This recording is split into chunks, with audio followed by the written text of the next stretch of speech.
Hello students, good morning to all of you. Today we will study about class 7th science chapter 10. Chapter 10 का हम last part आज read करेंगे, part 5th read करेंगे. तो देखो, transportation in plants, page number 102 आपको open करना है.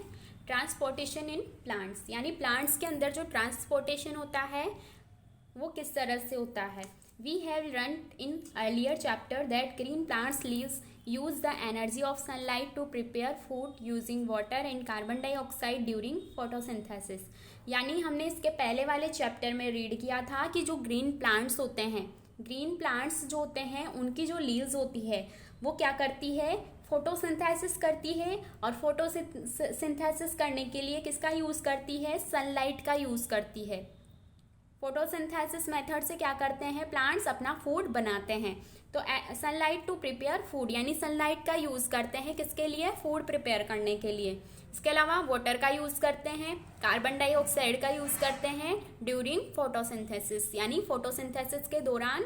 देखो जो ग्रीन प्लांट्स होते हैं उनकी जो लीव्स होती है वो क्या क्या यूज़ करती है, सनलाइट का यूज़ करती है, वाटर को यूज़ करती है और CO2 को यूज़ करती है. We have also learned that every cells of organism need energy to perform life functions such as nutrient absorption, excretion and reproduction. और हमने ये भी सीखा, हमने ये भी पढ़ा कि जो सभी सेल्स होती है ना, जो ऑर्गेनिज्म जो होते हैं यानी जो भी जीव होते हैं उनकी जो सारी सेल्स होती है उसको किसकी नीड होती है, एनर्जी की नीड होती है. यानी ऊर्जा की आवश्यकता होती है किसके लिए, जो भी लाइफ फंक्शंस होते हैं यानी उनके जीवन से जुड़ी हुई जो भी कार्य हैं उनको करने के लिए किसकी आवश्यकता होती है, एनर्जी की आवश्यकता होती है. सच इज न्यूट्रिएंट्स एब्जॉर्प्शन, जैसे न्यूट्रिएंट का एब्जॉर्प्शन करना है, अवशोषण करना है, या वेस्ट मटेरियल्स का एक्सक्रीशन करना यानी बाहर निकालना है. एंड रिप्रोडक्शन यानी कि जनन करना है. इसके लिए food is the main source of energy यानी फूड जो है वो एनर्जी का एक मुख्य सोर्स है. यानी हमें भी कहाँ से फूड मिलता है, एनर्जी कहाँ से मिलती है, हमें फूड से मिलती है. So every cell of an organism need food to get energy by the breakdown of glucose. इसीलिए जो सभी सेल्स होती है किसी भी ऑर्गेनिज्म के अंदर, तो उसको एनर्जी प्राप्त करने के लिए किसकी आवश्यकता होती है, फूड की आवश्यकता होती है, ताकि फूड में जो ग्लूकोज है वो ब्रेक डाउन हो यानी टूटे और क्या उससे क्या मिले, एनर्जी मिले. Transport system in plants is called the vascular system. यानी प्लांट्स के अंदर जो ट्रांसपोर्टेशन सिस्टम पाया जाता है उसको क्या बोला जाता है, वेस्कुलर सिस्टम बोलते हैं. The vascular system is made up of two types of narrow tubes called the xylem and the phloem.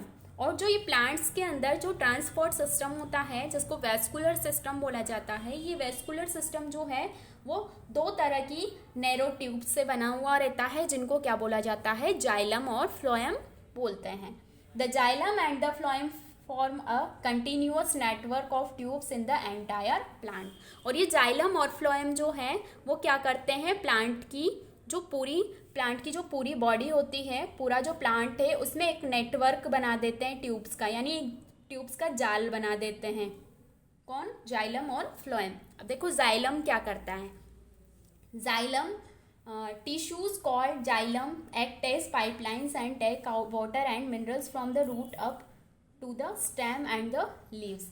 यानी ये एक तरह के क्या है, टिश्यूज है. जाइलम और फ्लोएम क्या है, एक तरह के टिश्यूज हैं. ये टिश्यूज क्या करते हैं, जो एक तरह से पाइपलाइन की तरह काम करता है. ये जाइलम किसकी तरह, पाइपलाइन की तरह, जो क्या करता है कि जो रूट में जो वाटर और मिनरल्स होते हैं, वाटर और मिनरल्स को रूट से कहाँ पे लेके जाता है, प्लांट्स के ऊपर वाले भाग में लेके जाता है, यानी स्टेम और जो लीव्स हैं वहाँ तक लेके जाता है.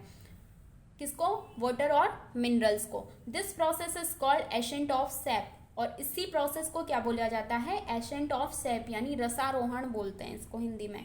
The ascent of sap take place due to the suction caused by transpiration. और ये जो एसेंट ऑफ सेप जो होता है वो ट्रांसपिरेशन के कारण होता है, इसके कारण ट्रांसपिरेशन होता है. In this process plants loss water in the form of water vapour from the aerial parts of the plant. यानी ये जो ट्रांसपिरेशन होता है इस प्रोसेस में क्या होता है कि प्लांट जो होते हैं वो उनमें वाटर का लॉस होता है वेपर के रूप में। वाटर वेपर के रूप में क्या होता है, वाटर का लॉस होता है। कौन से पार्ट्स में, प्लांट का जो एरियल पार्ट्स होते हैं, यानी जो रूट के ऊपर वाला जो भाग रहते हैं, जैसे स्टेम है, लीव्स है, तो इनसे क्या होता है कि प्लांट में वाटर वेपर के रूप में वाटर का लॉस होता है due to the heat of the sun. किसकी वजह से, जो सन की हीट होती है उसके कारण। This is similar to what happens when we drink juice और वाटर थ्रू अ स्ट्रॉ। यानी ऐसा जैसे हम कभी किसी स्ट्रॉ से जूस या वाटर को ड्रिंक करते हैं, तो वो भी क्या होता है, एक तरह का एसेंट ऑफ सेप ही होता है। यानी रूट्स, जैसे रूट्स हैं, जो भी वाटर या मिनरल्स हैं वो कहाँ तक जा रहे हैं, स्टेम या लीव्स तक जा रहे हैं। तो जैसे हम स्ट्रॉ से जूस पीते हैं तो वो उसी तरह का एक मेथड है, या फिर उसी तरह से उसमें होता है, स्ट्रॉ की तरह ही होता है एक तरह से मेथड। तो जाइलम क्या करता है, जाइलम एक तरह का टिश्यू है जो पाइपलाइन की तरह काम करता है और वाटर और मिनरल्स को रूट से कहाँ पे पहुँचाता है, प्लांट के जो अलग अलग पार्ट्स है, जैसे टिश्यूज़ है, लीव्स है, तो वहाँ तक पहुँचाता है। ठीक है। नेक्स्ट जो है फ्लोएम। फ्लोएम भी क्या है, एक तरह का टिश्यू है। Leaves back food and it is stored in it in form of the glucose. यानी कि पत्तियां जो होती है, ग्रीन प्लांट्स की जो भी लीव्स होती है, वो क्या बनाती है, फूड बनाती है और इसको स्टोर करके रखती है। किसकी फॉर्म में, ग्लूकोज की फॉर्म में ये इसको क्या करती है, स्टोर करती है। The movement of food from leaves to other parts of the plant is called translocation. यानी जो फूड का मूवमेंट होता है लीव्स के अंदर, लीव्स से अदर पार्ट्स के अंदर जो फूड का मूवमेंट होता है प्लांट्स में, उसको क्या बोला जाता है, ट्रांसलोकेशन बोला जाता है, स्थानांतरण बोलते हैं। यानी लीव्स से अलग अलग पार्ट्स में फूड को भेजा जाएगा तो उसको क्या बोला जाएगा, translocation. Special types of tissues called phloem act as pipelines and carry the prepared food to all parts of the plant body. और ये जो फ्लोएम है वो एक तरह का टिश्यू है, स्पेशल टाइप का टिश्यू है जो एक पाइपलाइन की तरह काम करता है और किसको कैरी करता है, ये फूड को कैरी करता है और कहाँ तक लेके जाता है, प्लांट के अलग अलग पार्ट्स में लेके जाता है। Phloem tubes are also called sieve tubes. और इस फ्लोएम के अंदर ट्यूब्स पाई जाती हैं जिनको क्या बोला जाता है, सीव ट्यूब्स बोला जाता है, यानी चालनी नलिकाएं इनको बोलते हैं। तो जो प्लांट्स में ट्रांसपोर्टेशन होता है वो किससे होता है, कौन सा सिस्टम से होता है, वेस्कुलर सिस्टम से होता है। वेस्कुलर सिस्टम किससे बना हुआ रहता है, जाइलम और फ्लोएम से मिलकर बना होता है। जाइलम क्या करता है, एक तरह का टिश्यू है, पाइपलाइंस की तरह काम करता है, यानी वाटर और मिनरल्स को रूट से कहाँ पे लेके जाता है, प्लांट के अदर पार्ट्स में लेके जाता है और इस प्रोसेस को क्या बोला जाता है, एसेंट ऑफ सेप बोला जाता है। और फ्लोएम क्या होता है, फ्लोएम भी एक तरह का टिश्यू है जो लीव्स में खाना बनता है, जो फूड बनता है उसको ये प्लांट के अदर पार्ट्स तक पहुंचाता है, कौन, फ्लोएम। ठीक है। और ये जो फूड का मूवमेंट होता है एक जगह से दूसरी जगह पे, इसको क्या बोला जाता है, ट्रांसलोकेशन बोला जाता है। ठीक है। और ये फ्लोएम जो है वो भी पाइपलाइन की तरह काम करता है, किसको कैरी करता है, फूड को कैरी करता है। और जाइलम किसको कैरी करता है, वाटर और मिनरल्स को कैरी करता है। ठीक है। और फ्लोएम के अंदर कुछ ट्यूब्स पाई जाती हैं जिनको क्या बोला जाता है, सीव ट्यूब्स बोला जाता है। ठीक है। हमारा चैप्टर यहाँ पे कंप्लीट हो गया। Okay, bye.